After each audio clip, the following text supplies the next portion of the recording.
సార్వత్రిక ఎన్నికల కౌంటింగ్ నేపథ్యంలో ఎటువంటి అవాంఛనీయ సంఘటనలు జరగకుండా ముందస్తు చర్యలు భాగంగా ఈ రోజు జమడుపాడు మరియు జమడువారి పాలెం నందు తెనాలి టౌన్ మరియు రూరల్ ఆఫీసర్స్ మరియు 50 మంది సిబ్బందితో కార్డన్ సెర్చ్ నిర్వహించడం జరిగింది. దీనిలో భాగంగా సరైన పత్రాలు లేనటువంటి 18 ద్విచక్ర వాహనాలను సీజ్ చేయడం జరిగింది.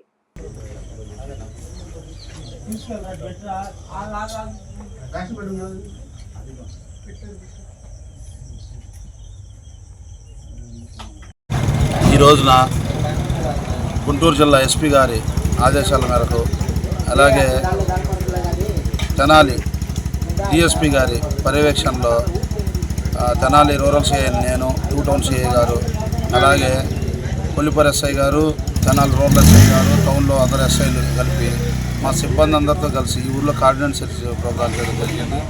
ఈ కార్డన్ సెర్చ్ ప్రోగ్రాంలో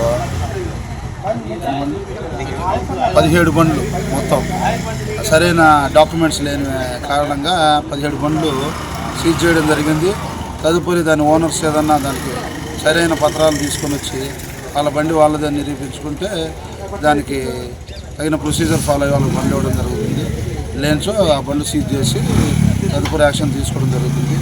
అలాగే రేపు జరగబోయే కౌంటింగ్ రోజు ప్రజలందరూ కూడా సంయమనంతో ఉండి ఎటువంటి గిల్లి గజ్జాలు పెట్టుకోకుండా ఒకళ్ళనొకళ్ళు రెచ్చగొట్టుకునే దూరంలోకి పోకుండా ప్రశాంతంగా ఉండాలనేది మా పోలీస్ సైడ్ నుంచి మా రిక్వెస్ట్. ఎవరైనా అటువంటి చర్యలకు పాల్పడితే కఠినమైన శిక్షలు ఉంటాయి. అలాగే వాళ్ళ మీద హిస్టరీ షీట్లు కూడా తెరవడం జరుగుతుంది. పొలిటికల్ వైలెన్స్కి ఎవరైనా పాల్పడితే ఖచ్చితంగా వాళ్ళ మీద హిస్టరీ షీట్లు కూడా ఓపెన్ చేస్తామని తెలియజేస్తున్నాము. కాబట్టి ప్రజలందరూ కొంత సంయమనంతో ఉండి మీకు ఏదైనా సమస్య వస్తే పోలీసు వారి దృష్టికి తీసుకొని వచ్చి దాన్ని పరిష్కరించుకోవాలని కోరుకుంటున్నాము.